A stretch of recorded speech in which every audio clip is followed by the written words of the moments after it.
Olá, Shalom, bom dia, gente. Estamos começando então a nossa primeira aula, onde nós vamos trabalhar algumas coisas importantes aqui sobre alguns fundamentos, identidade e propósito.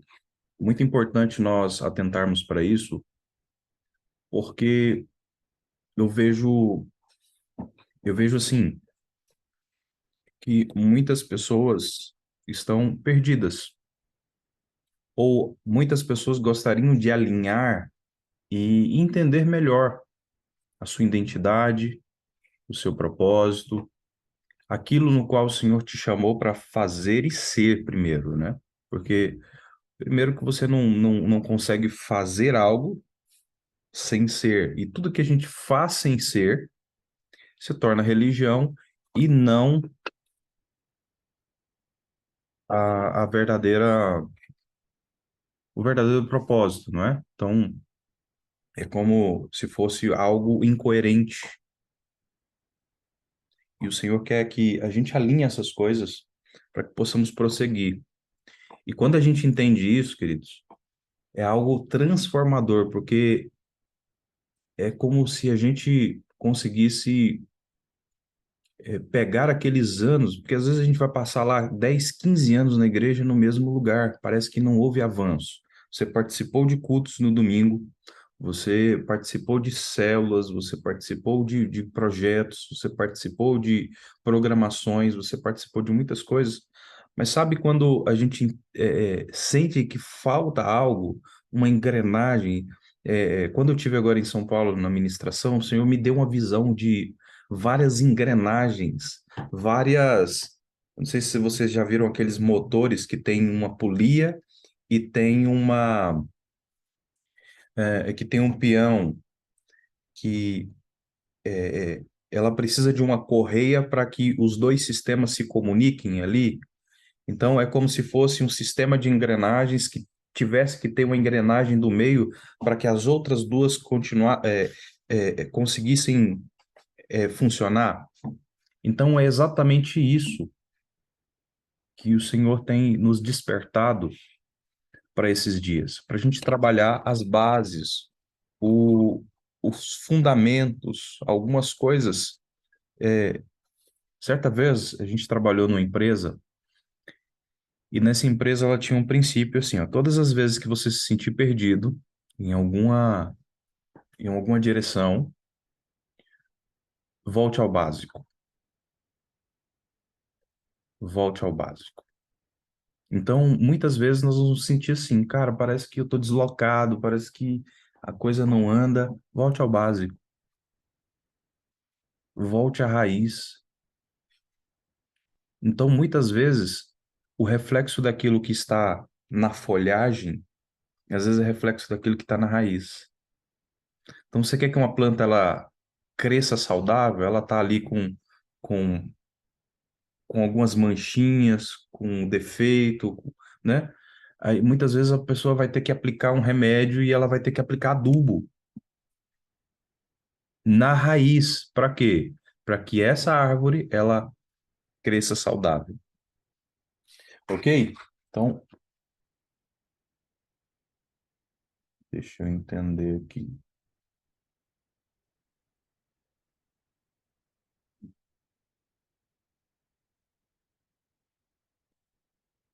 Olha só, eu quero compartilhar aqui a palavra. Vocês estão conseguindo ver a minha tela aí?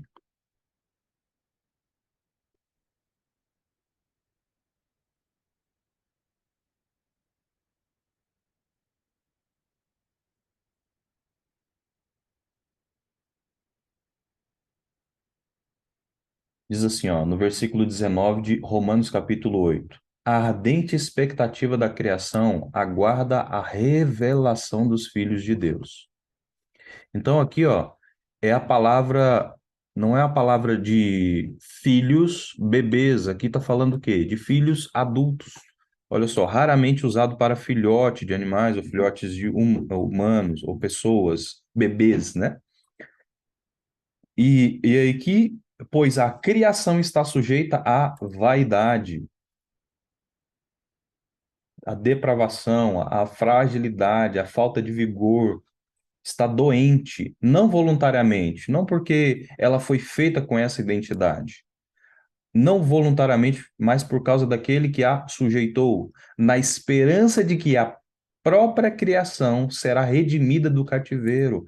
É como se a natureza estivesse em cativeiro. É como se você tivesse ali um pé de milho, por exemplo, que ele soubesse que na sua essência ele foi criado para dar 6, 7 espigas de milho e ela dá 2. Estava compartilhando isso com os irmãos ontem. 2 espigas só.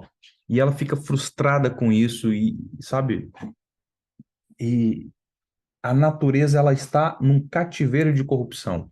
Olha só, quando Adão pecou, houve uma maldição que caiu sobre a terra. Olha o que Deus falou: maldita é a terra por vossa causa.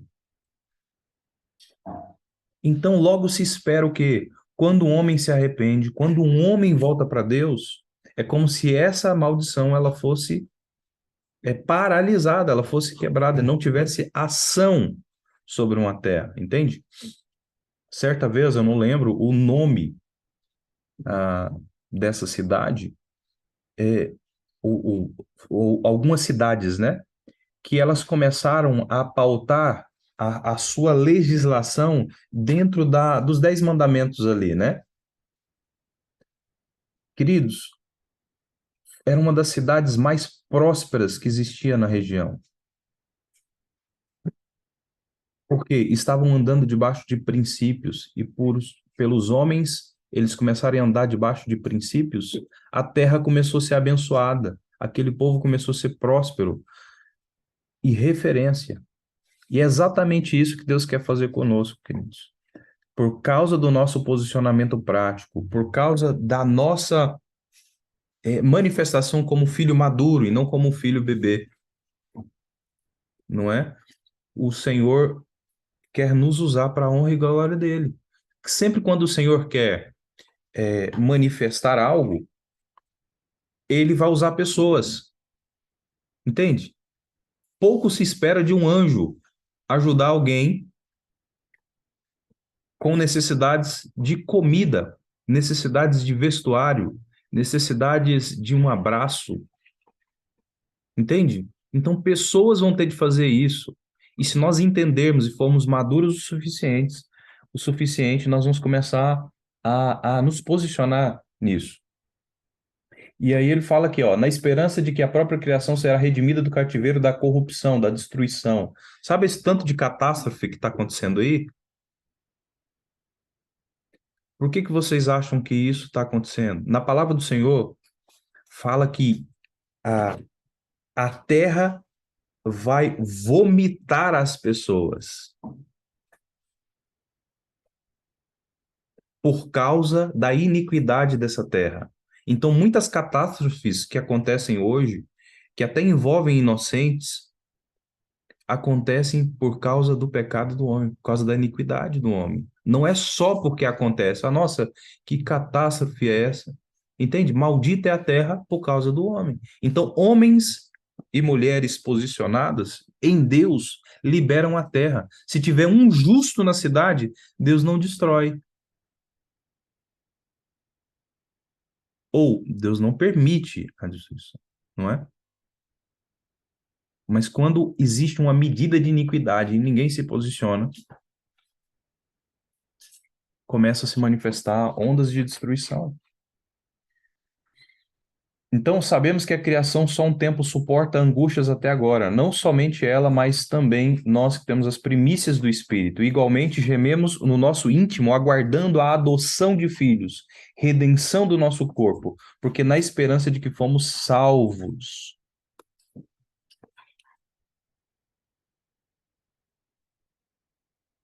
Olha só, queridos. Então, a natureza aguarda a manifestação dos filhos. Esses filhos o quê? Amadurecerem e se manifestar. O que é manifestar? É literalmente começar a agir de forma relevante, fazer diferença. Então, eu não faço diferença apenas quando eu leio a minha Bíblia. Isso faz diferença no meu mundo interior, naquilo que o Senhor está transformando dentro de mim. Mas essa medida, queridos, ela vai crescendo tanto. Deus vai formando, forjando meu caráter, que fica impossível segurar tudo isso dentro de você. E você vai começar o quê? Transbordar para o lado de fora. É o pleroma, a taça transbordante de Deus. A expressão no grego para essa manifestação. Ok? Então, para manifestar o extraordinário, primeiro eu preciso cuidar do ordinário, do simples, daquilo que vem antes, daquilo que vem depois, e depois, e depois, e depois, o passo a passo, o trilho, sabe? Para que a gente não fique perdido, tá? Então, deixa eu compartilhar aqui a outra tela.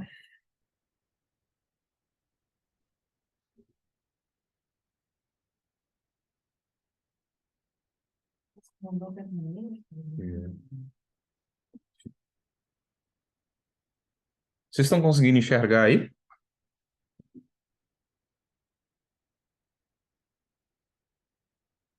Legal. Então, ok.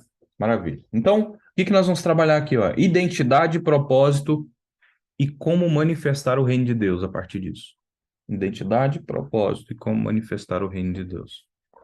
E aí, como eu disse para você, sempre quando nós nos sentimos perdidos, uma das coisas que nós vamos trabalhar é o básico, queridos. Nós vamos entender assim, olha só, alguns fundamentos que nós vamos trabalhar aqui, ó.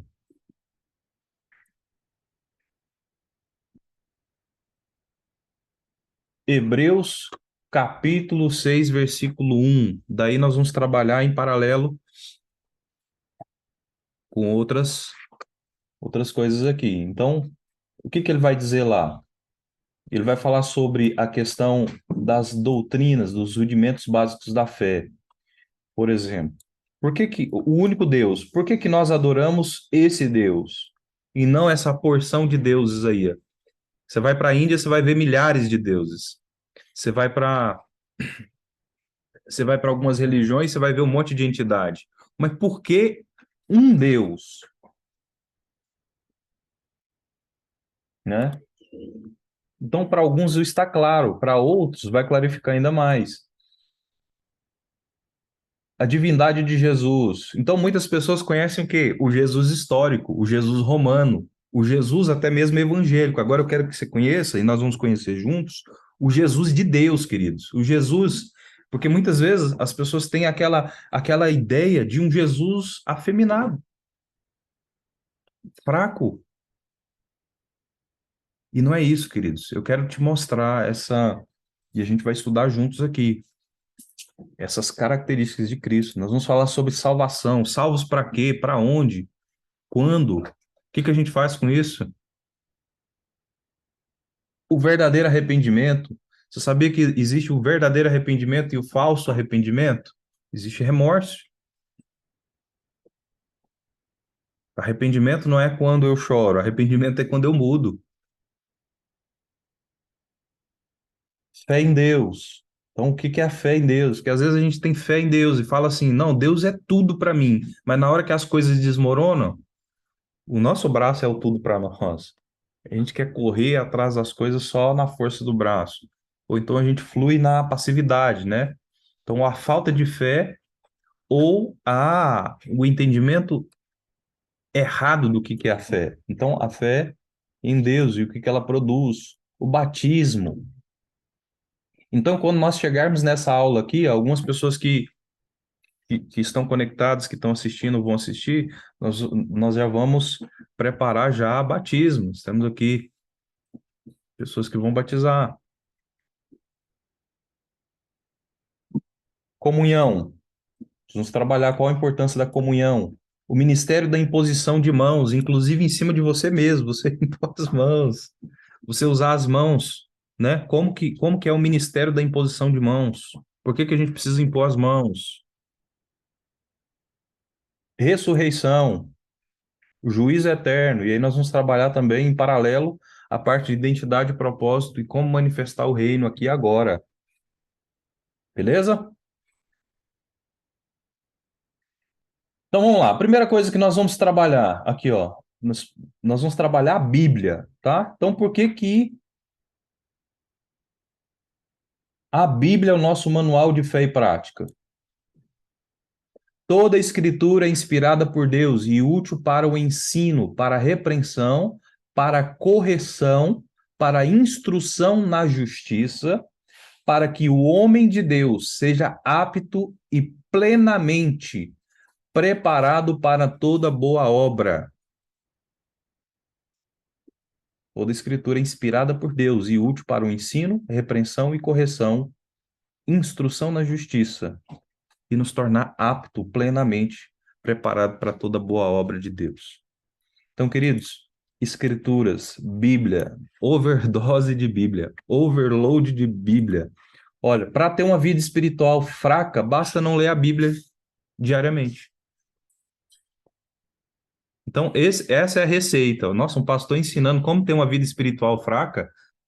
Não, irmãos, estou te mostrando aqui o contrário de ter uma vida forte. Entendeu? Então, quer ter uma vida espiritual forte? Leia a Bíblia diariamente. Mas não leia por ler. Fala assim, Espírito Santo de Deus, a tua palavra diz que a sua palavra, ela é espírito e vida. Me mostra o espírito por detrás da letra, para que eu seja cheio da glória de Deus e que eu seja apto para toda boa obra. Entendeu?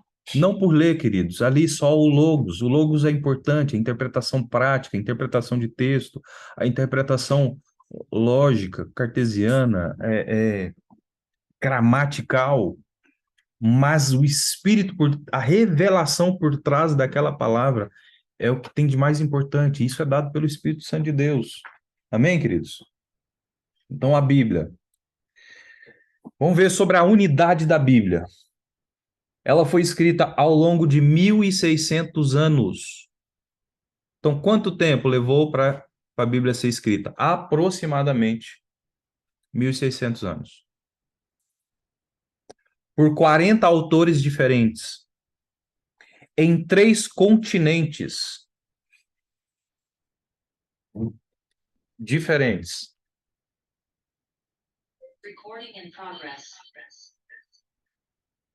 em 3 idiomas diferentes: hebraico, aramaico e grego. Esses 3 idiomas. Então, muitas vezes você vai ver ah, a gente estudando ali, às vezes no culto, eu falando, olha, essa palavra aqui no grego significa tal coisa.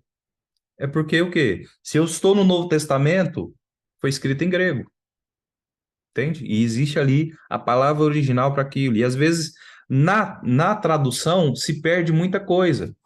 Então, por exemplo, para salvação, existem 2 palavras. Uma chamada soteria e outra chamada sozo. A palavra soteria está relacionando mais à libertação, à vitória. E a palavra sozo está falando sobre libertação, vitória e também está falando sobre a nossa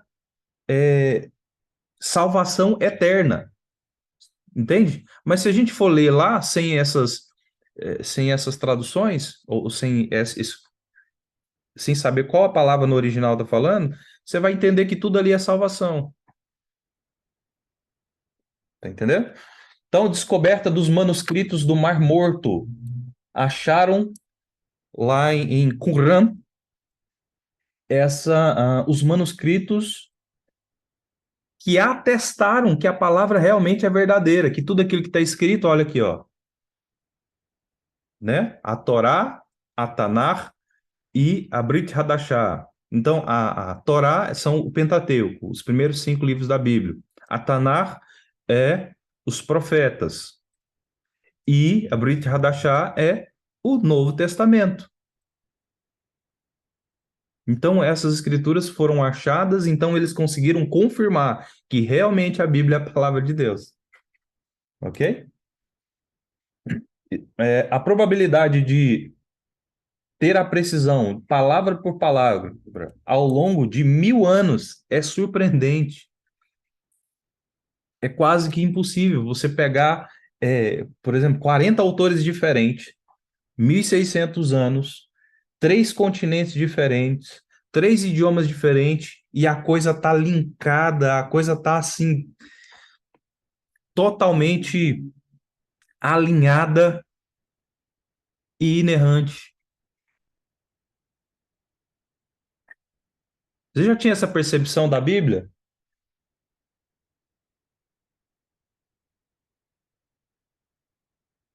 Próximo, o cumprimento das profecias. Ver se eu consigo arrastar. Vocês continuam conseguindo ver aí? Beleza. Oxe. 333 profecias de Cristo são mencionadas antes que ele viesse à Terra. 150 delas ocorreram nas 6 horas em que ele foi pendurado na cruz. Anotem as referências. Isaías capítulo 7, versículo 14. Miqueias capítulo 5, versículo 2. Salmos 22. Zacarias capítulo 11, versículo 11, versículo 12 e 13. Capítulo 13, versículo 7. Isaías 9, versículos 6 e 7. Isaías 53, Salmos 16, versículo 10. Queridos, como nós precisamos mergulhar na palavra de Deus? Irmãos, tem muito teólogo, tem muito robista, agora existem poucos biblistas, pessoas apaixonadas pela Bíblia que mergulham profundamente nas Escrituras, na dependência do Espírito, para ter entendimento. Então, tenha paixão pela Bíblia, irmãos. Tenha paixão por essa palavra, esse manual de fé e prática que o Senhor deixou para nós. Anota aí essas referências e tira um tempo para estudar, ok? Seja um biblista. A probabilidade de apenas 8 em 333 profecias acontecerem é de equivalente a cobrir um estádio ou estado do Texas, cerca de 432.264 quilômetros quadrados, 2 pés de profundidade, que é equivalente a 60 centímetros, em moedas. Imagina ali moedas de prata, moedas de 50 centavos.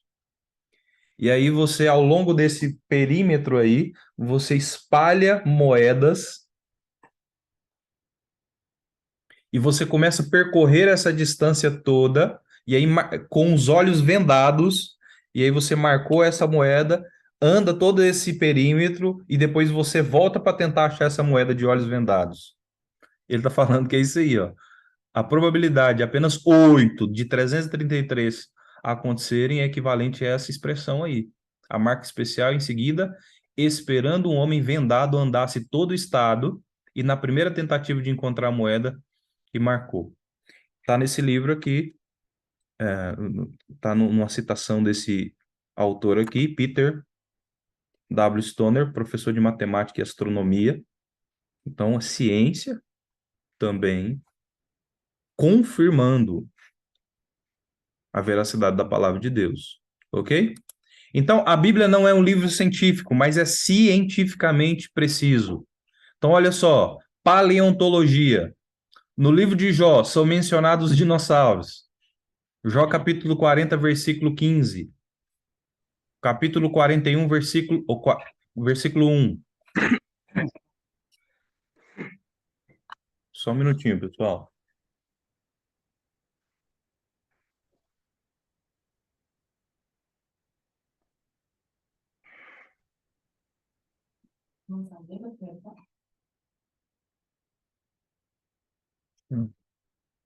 Astronomia. Jó capítulo 26 descreve a suspensão da Terra. no espaço. Geologia. Isaías capítulo 40, versículo 22, diz que a Terra era redonda muito antes de ser descoberta. Hidrologia. Fontes hidrotermais foram descritas em Gênesis capítulo 7, versículo 11. Jó capítulo 38, versículo 16. 3.000 anos antes de ser descobertos. Ciência nuclear. O autor de Hebreus escreveu com precisão sobre energia atômica, estrutura de 2.000 anos antes do conceito ser realizado. Hebreus capítulo 11, versículo 3.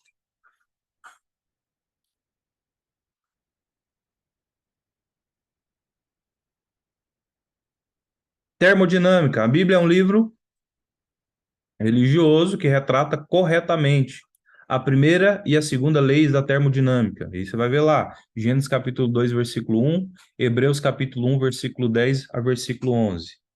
E a experiência pessoal?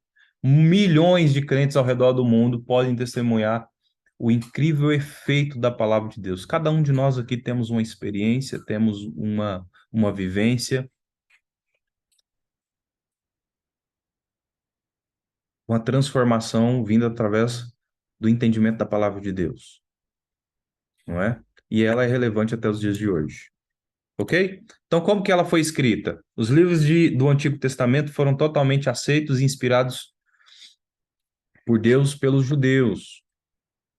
Jesus referiu-se repetidamente ao Antigo Testamento, verificando que ele era o próprio Deus, falando através das Escrituras.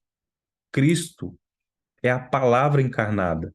Mateus capítulo 19, versículo 4 e Mateus capítulo 22, versículo 29. Qualificações. Quais eram as qualificações para escrever o Novo Testamento? Primeiro, apostolicidade. Tinha de ser escrito por um apóstolo associado ou próximo a um apóstolo. Universalidade. Deve ser amplamente utilizado e aceito pelas igrejas. Conteúdo. O assunto do livro deveria ser conhecido nas Escrituras. Inspiração. Eles tiveram que determinar que foi divinamente inspirado. 2 Timóteo capítulo 3, versículo 16 e 2 Pedro capítulo 1, versículo 21. Então, qual era o critério da inspiração? Tudo aquilo que estava sendo falado teria que ser confirmado na Torá e na Tanar. E tinha que confirmar, o Senhor tinha que confirmar e selar as Escrituras. Entende? Então, olha só, queridos, quanta coisa amparando a palavra de Deus. Olha só, porque ela deve ser, e ela é, o nosso manual de fé e prática. Vocês já tinham esse entendimento sobre a Bíblia? Porque muitas vezes a gente vem, não, eu creio na Bíblia porque, nossa, parece que tudo faz sentido, tá? Mas faz sentido como? Que jeito? Né? É só porque o pastor falou? Não, queridos. Então, Oi, pastor, tá me ouvindo? tô ouvindo? Só fez a pergunta aí, não deu tempo de eu ativar o microfone, mas Vai lá. é, eu vi algumas coisas sobre Sodoma e Gomorra, né? E se você for lá e pesquisar um pouco, você descobre que lá é o lugar onde tem a maior concentração de sal do mundo. E o enxofre lá, você encontra ele quase puro. Olha. E o enxofre, ele tem uma característica muito especial, que ele é só encontrado em lugares onde tem vulcão. E lá não tem vulcão, em parte alguma. Mas, todavia, o enxofre é encontrado lá. Então, assim, a veracidade da Bíblia lá naquela terra se comprova, assim, não é que se comprova, mas é que mostra pra gente o quão real é e quão grande é o poder de Deus. Então, então é isso, né? É isso mesmo. Obrigado por compartilhar, Carlos. Por nada. Então, olha só que bênção, gente. Né? Então, nós temos que nos apegar ainda mais com a palavra, queridos. Amém? E dentro dessa palavra, queridos, o Senhor quer trabalhar dentro de nós algumas características. Então eu quero falar para você sobre essa parte de identidade, de propósito. E eu vou falar também uma parte científica e uma parte. E por que que nós devemos trabalhar os valores da palavra de Deus e como que nós vamos fazer isso? Então, primeiro a gente tem que entender o seguinte: nós somos o quê? Corpo, alma e espírito, certo? E aí nós podemos fazer um paralelo à seguinte coisa: você tem a figura do tabernáculo, você tem o átrio exterior, você tem o lugar santo e você tem o santo dos santos. Então já temos aí uma similaridade. É similar, nunca igual, porém, você traz ali um entendimento. Então, o corpo, você faz um paralelo ali, Egito, né? A alma, deserto, Canaã, o espírito. Então, o Senhor quer que nós saiamos do nível do pátio exterior. O pátio exterior era um lugar aonde o, o novilho, a ovelha, era sacrificada, e nesse lugar era um lugar onde tinha uma iluminação natural, que era a iluminação do sol, não é? Então, a iluminação fala dos níveis de revelação. Nesse lugar, eu tenho uma revelação natural de quem é Deus, de quem sou eu em Deus. Então, muitas das vezes, por viver nesse ambiente, porque o lugar onde eu estou vai revelar o que eu estou vendo. E se eu estou ainda nesse ato exterior, eu vou ter uma revelação natural e pequena de quem é Deus. Então, o que que eu preciso fazer? Eu preciso, a ovelha tem que morrer para que nasça o filho. Nesse ambiente, a ovelha era sacrificada e apenas a gordura dos rins era tirada, também colocada no altar de forma diferente, e dali para frente só passaria o sangue dessa ovelha. E muitas vezes a gente quer ser a ovelhinha de Jesus, né? Não, queridos. A ovelha tem que morrer para nascer o filho. Sabe, a gente quer ser tratado como ovelha, a gente quer se mover como ovelha. Então, por isso, existem muitas pessoas infantilizadas que estão rodando em círculos e que precisam ser tiradas desse ambiente e que precisam ir para o próximo ambiente. No próximo ambiente, nós vamos ter o lugar santo, e é o lugar onde tem pelo menos três coisas. Você vai mandar o PDF? Vou mandar o PDF, vou sim. Quem está perguntando? Vou mandar sim. Você tem ali o lugar santo, mas eu recomendo que você desenhe, tá? Eu recomendo que vocês anotem e desenhem, queridos. Quem anda conosco sabe que nós queremos, nós influenciamos muito essa parte de anotar, queridos. Porque a gente memoriza mais e depois tem como resgatar de uma forma mais fácil. Bom, caderninho e papel na mão. E aí, o lugar santo, três coisas. Você tinha menorá, que é aquele candelabro, não é? Com sete pontas ali. Então, referenciando o quê? Os sete Espíritos de Deus. Então, a iluminação ela já não é natural. Eu tenho agora a revelação do Espírito Santo, de quem é Deus e de quem sou eu dentro daquilo. E dali para frente, não passam pessoas comuns, só passam sacerdotes, pessoas com encargo de ministério, tá? Então, como saber se eu sou uma pessoa que está andando no ato exterior e eu sou uma pessoa que está andando no lugar santo? Se eu tenho ministério. Se eu não tenho ministério, eu ainda estou no ato exterior.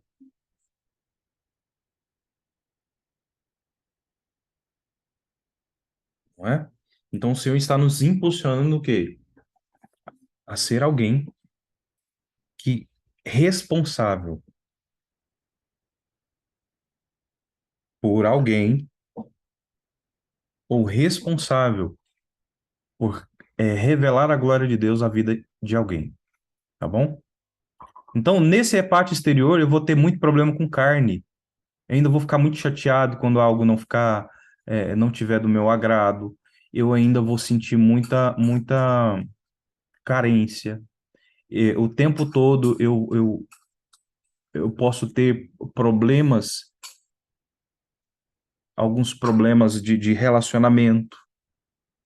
Eu vou na igreja, eu sinto Deus, eu sinto louvor, eu sinto ambiente, mas eu não tenho uma revelação, um entendimento, uma comunhão muito profunda com Deus. Quando já viu aquela música? Quem já pisou no Santo dos Santos em outro lugar, não sabe viver, e onde estiver, chamar pela glória, a glória de Deus. A verdade é que muitos de nós nunca pisamos nesse Santo dos Santos. Porque, queridos, para passar no Santo dos Santos, você precisa passar pelo lugar santo. E o lugar santo só passa quem tem ministério, quem exerce um ofício diante do Senhor com sacerdócio, entende? E nesse ambiente eu já não vou ter mais problema com carne, eu vou ter problema emocional. Eu vou ter situações onde o Senhor vai arrancar toda a minha carnalidade, todo o meu desejo de controle, todo o meu desejo de reconhecimento, todo o meu desejo toda a minha reputação. Irmãos, eu vou ficar moidinho assim, mas vou ficar do jeito que Jesus quer, né? É uma vida crucificada, irmãos, aonde eu já não adoro o Senhor por aquilo que ele me dá. Irmãos, se eu não tiver dinheiro, glória a Deus, porque eu estou sendo formado, estou cumprindo o princípio, e é questão de tempo, as bênçãos vão me seguir, porque eu cumpro princípios. Então não se preocupe com essa fase transitória, porque você está, às vezes, no deserto. Deuteronômio, capítulo 8. Eu te levei para o deserto, te deixei passar fome, necessidade, para ver se você guardaria os meus mandamentos ou não. Então, nesse momento de deserto, o diabo vai querer o quê? Te tentar a desistir, te tentar a transformar as pedras em pão, a se jogar de um lugar, achando que Deus vai te proteger e não sendo cauteloso nas suas escolhas, fazendo a coisa na loucura, ou fazer alianças erradas para ter algum benefício, entendeu? E sair fora da presença de Deus. Então o Senhor está nos chamando aqui. Então, três níveis, três ambientes. E o lugar santo dos santos é o lugar da manifestação da glória de Deus. O sacerdote que chegasse aqui, diante da presença de Deus de qualquer maneira, ele era fulminado.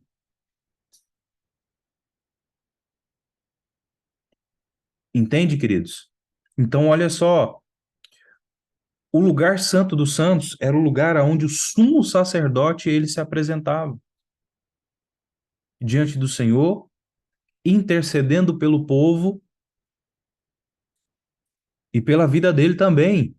E geralmente esse homem, ele não podia, olha o critério do homem, ele não podia ter defeitos físicos. Ele não poderia ter testículos amassados. E ele chegava diante do Senhor principalmente nas vestes, tinha um romãs. Romãs, alguns deles têm mais ou menos, tem mais de 600 sementes, aqueles mais, que remete o quê? Aos princípios da palavra de Deus, que são 613 mandamentos.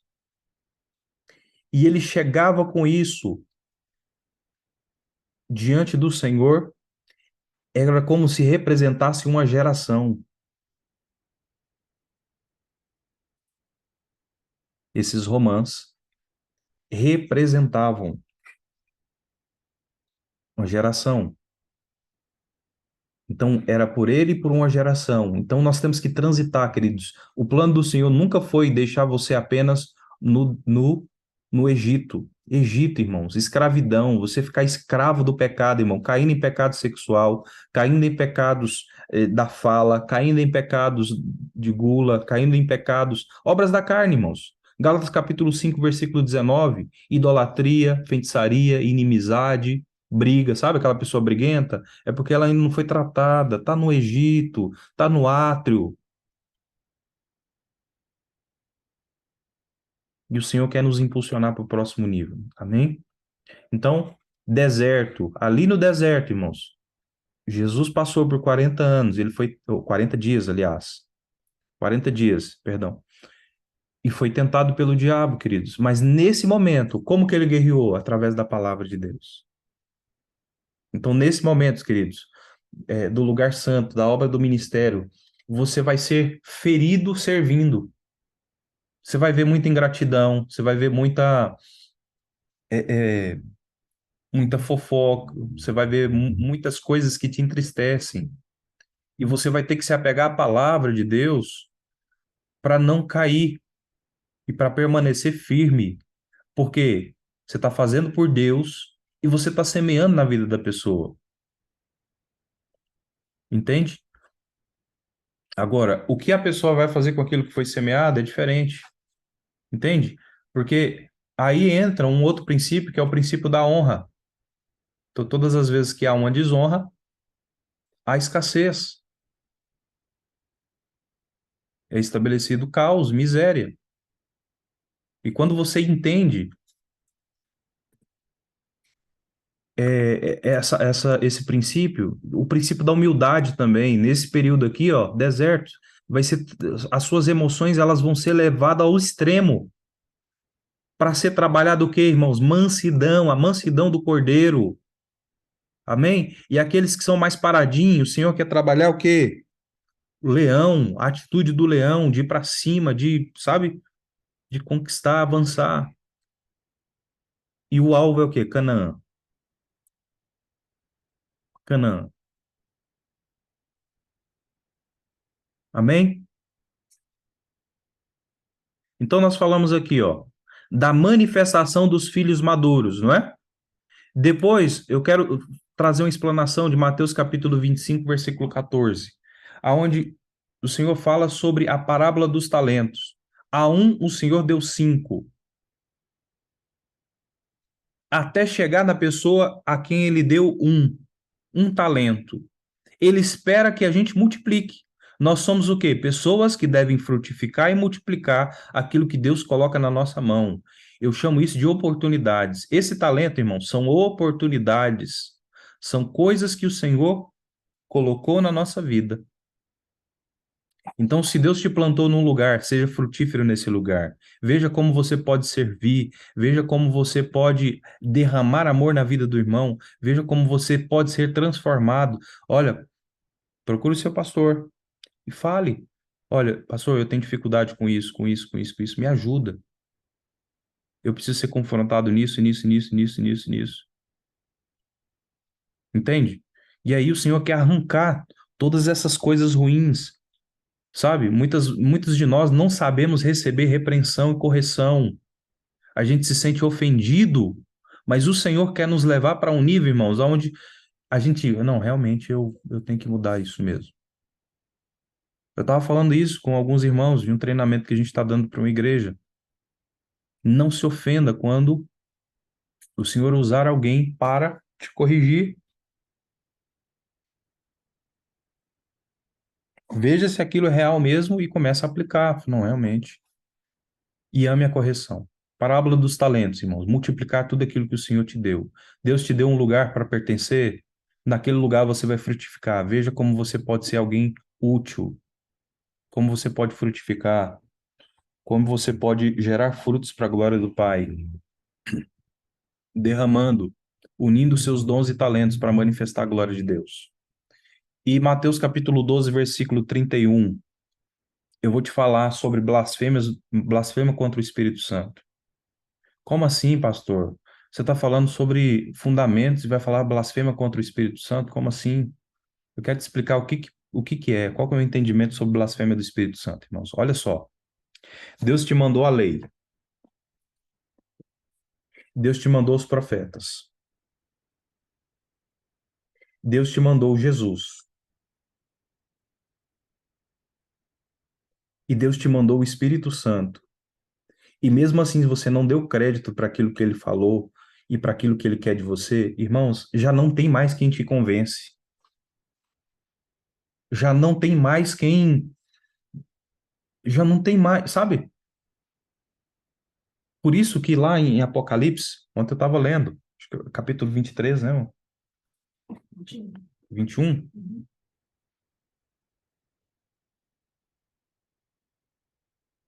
Vamos ler lá só para Apocalipse capítulo 21.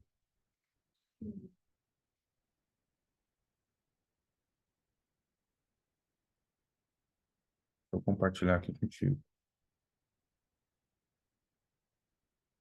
Olha só, queridos. Apocalipse capítulo 21, versículo 8. Quanto, porém, aos covardes, medrosos, tímidos, aos incrédulos, desleal, descrente, sem confiança em Deus, aos abomináveis,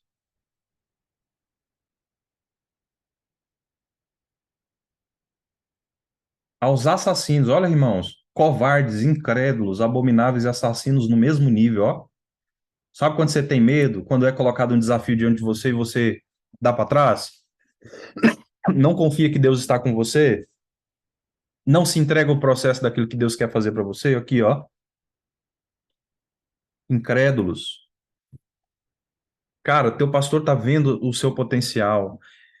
A Bíblia tá escrita quais são as oportunidades que você tem. Deus te deu o Espírito Santo, Deus te deu uma igreja, Deus está do seu lado e mesmo assim você deixa a rejeição tomar conta. Os impuros, os feiticeiros, os idólatras e todos os mentirosos, a parte que lhes cabe será o lago que arde com fogo e enxofre, a saber, a segunda morte. Entende, queridos? Então, quando fala assim, blasfêmia contra o Espírito Santo, não é só aquilo que eu falo contra o Espírito, irmãos. É a atitude, porque não tomar atitude também é uma atitude.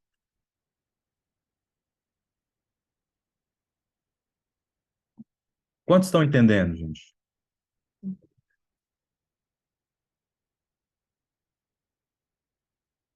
Deixa eu colocar aqui de novo.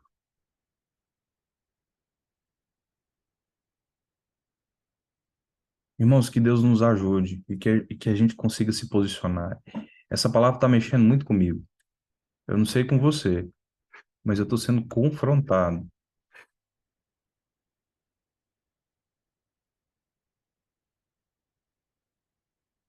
Então nós devemos o quê? Tomar atitude, nos posicionarmos, pararmos de ser covardes e medrosos ou ignorantes, queridos. Irmãos, o fato de eu não saber que algo é pecado não significa que não vai ter uma consequência na minha atitude. Pecado é veneno, veneno tomou, morreu, ou fica doente, tá entendendo?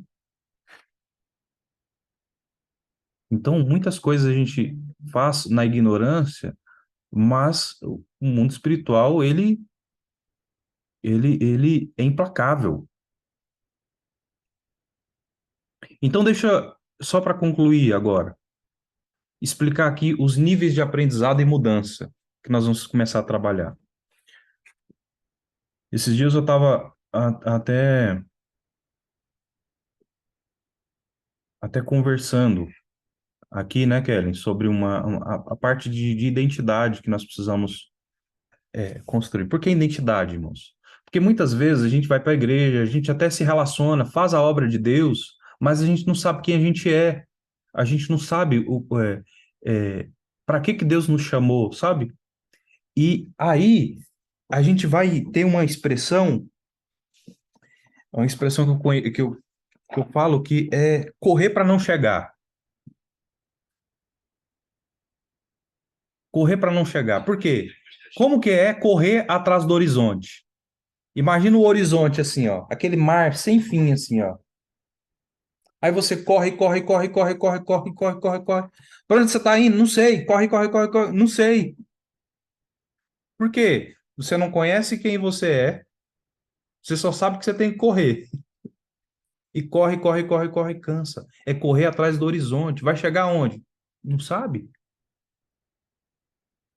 Correr para não chegar. Então, a primeira coisa que eu preciso trabalhar são esses níveis de aprendizado e mudança. Primeira coisa é você entender a quem você pertence. A quem você pertence?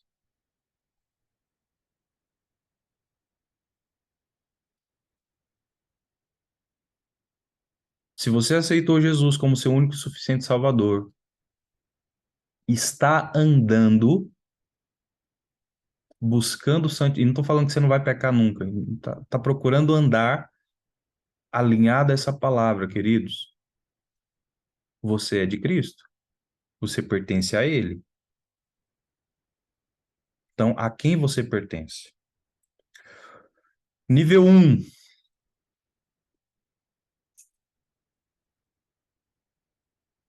paternidade.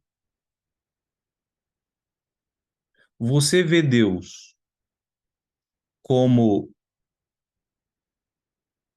um Senhor ou você vê Deus como um pai?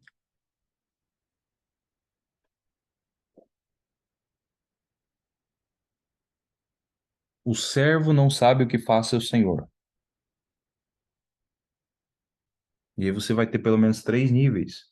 O nível de servo, o nível de filho e o nível de amigo, que é o nível de andar com Deus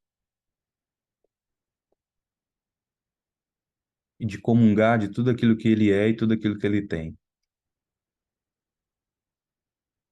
E aí isso vai ser definido o quê? Através da paternidade.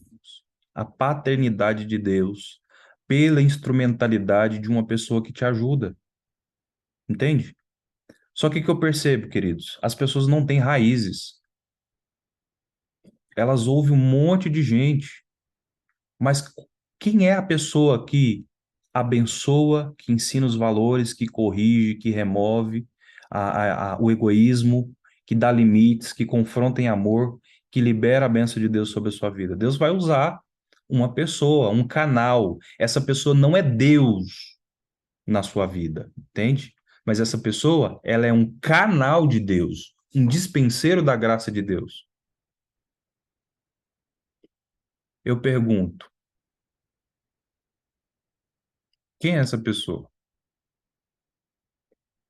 Porque senão, irmãos, a gente vai ver um monte de vento de doutrina, a gente vai ver um monte de pregação na internet, entende? Ah, quer dizer que agora eu não posso ver as coisas na internet? Eu falei, não, irmãos, não é isso. Eu tô falando assim, essas coisas que você tá vendo o tempo todo, sempre, o tempo todo, tá te deixando mais convicto do seu chamado ou tá te deixando mais confuso? Porque a Bíblia fala, até mesmo o rei Salomão falou, né, que quem adquire muito conhecimento, ele fica, também vem consigo muitas dores. Mas por que que vem dores? Irmãos, é aquela dor de, cara, eu sei muita coisa, mas não estou colocando nada em prática. Não conseguindo aplicar nada, não estou conseguindo ver mudança nenhuma. Entende? Aí eu compro curso de teologia, eu compro curso de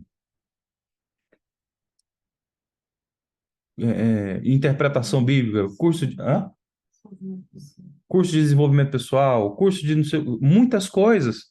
E na verdade o que eu preciso, queridos, é de alguém que me alinhe. Eu preciso do entendimento básico do que é a palavra de Deus. Eu preciso de alguém é, é, que me mentorie. e me ajude a chegar lá. Porque senão, eu vou ser, como se diz, até o apóstolo Ed até brinca, né? O tiquim, né? Tiquim de um, tiquim do. E esse não é o plano de Deus, irmãos. Então, por exemplo, aí o próximo nível é o quê? A identidade. Quem eu sou? E isso vai remeter o quê? A minha missão.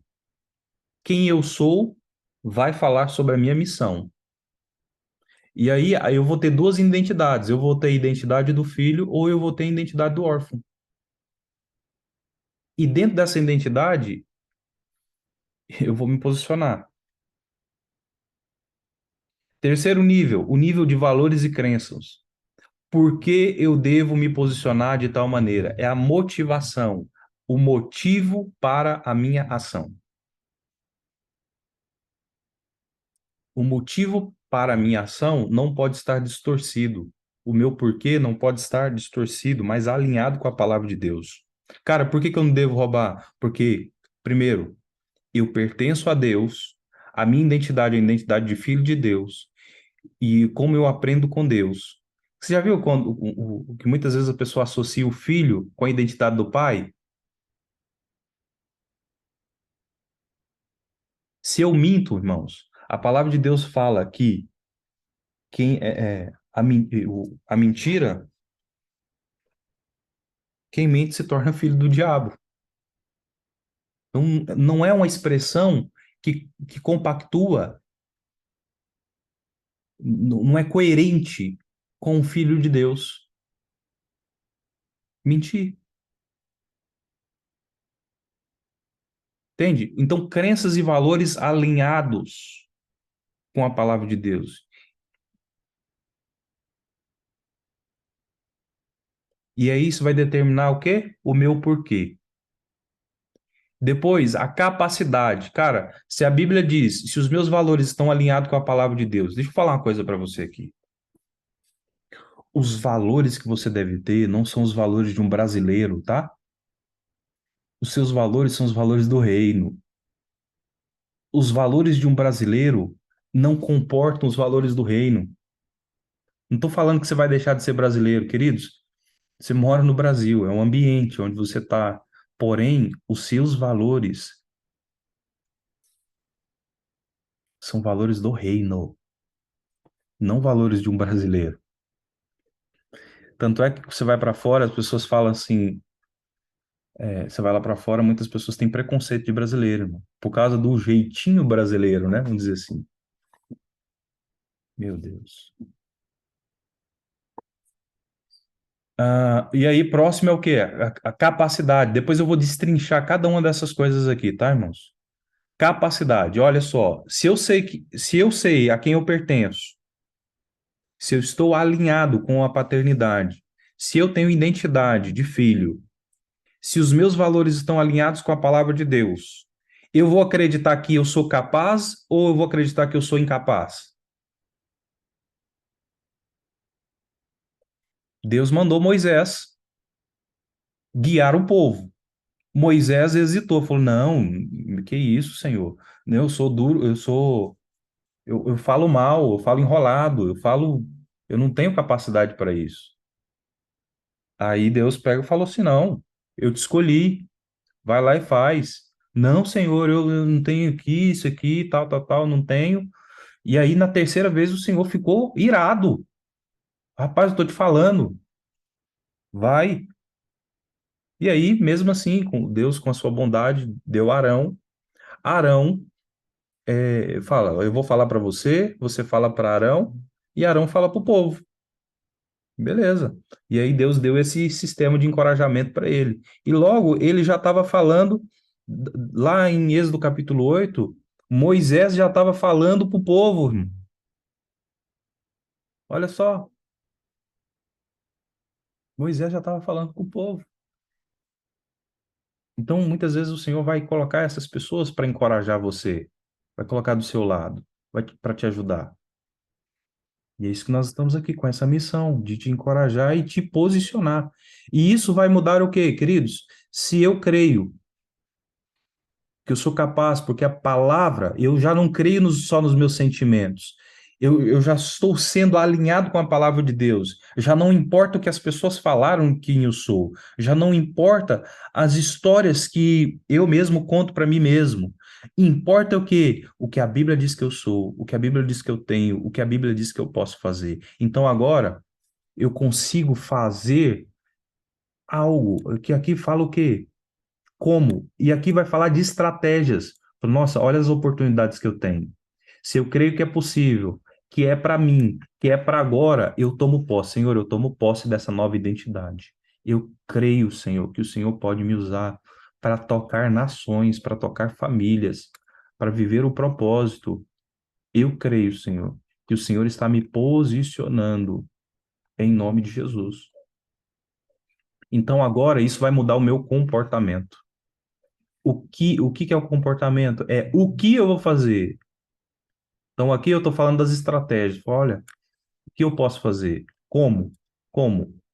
Como eu posso fazer? E aqui vai falar o quê? Das atitudes, das ações. Se eu creio que é possível, que é para mim, que é para agora, eu tomo posse e consigo aplicar. Eu não fico só vendo vídeos, eu consigo pegar 1 hora de entendimento e eu consigo transformar em 9 horas de prática. E não aprender 9 horas para ter 1 hora de prática. E isso vai o quê? Repercutir no ambiente, aonde eu vou andar em ambientes ou gerar ambientes que glorificam a Deus aonde eu passo. Aonde eu passo, eu sou luz. Eu derramo de Deus sobre a vida das pessoas. E aí eu vou começar a viver meu propósito. Eu sei quem eu sou, eu sei o que eu sou capaz de fazer em Deus, na dependência do Espírito Santo, não na força do meu braço, nas técnicas que eu aprendi. Não, irmãos. Quais são os recursos que eu tenho em Deus? O próximo passo é o quê? Fala em voz alta aí. Manifestar o reino de Deus. Fala aí. Manifestar o reino de Deus.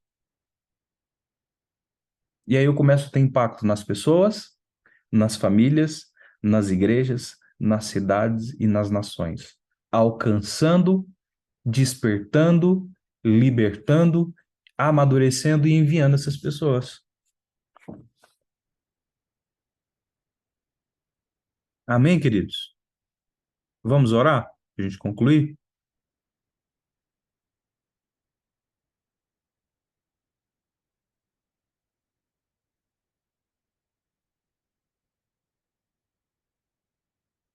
Pai, no nome de Jesus, eu coloco agora diante da tua presença as nossas vidas, os nossos corações, o nosso entendimento. Eu creio, Senhor, que o Senhor está nos alinhando. Eu sei que o Senhor está nos posicionando. Eu creio, Senhor, naquilo que o Senhor está proporcionando, está fazendo. Eu creio, Senhor, na manifestação da sua glória, eu creio na manifestação do seu poder. Eu creio, Senhor, que o Senhor está gerando uma transformação tremenda e absurda dentro de nós, Senhor. Já não seremos covardes, Senhor, já não seremos incrédulos, já não seremos devassos, já não seremos, Senhor, pessoas desalinhadas com a sua palavra, Senhor. Nós nos tornaremos respostas, responsivos. Nós nos tornaremos, Senhor, alinhados com o teu mover e a tua glória, Senhor, o teu poder. Visita-nos, Senhor. Visita-nos, Senhor. Visita-nos, Senhor, nesses dias. Mexe com a nossa alma, Senhor. Mexe, Senhor, com a nossa estrutura, Senhor. Mexe, Senhor, conosco esses dias, em nome de Jesus, Senhor, abalando aquilo que precisa ser abalado e manifestando a glória do Senhor no nome de Jesus.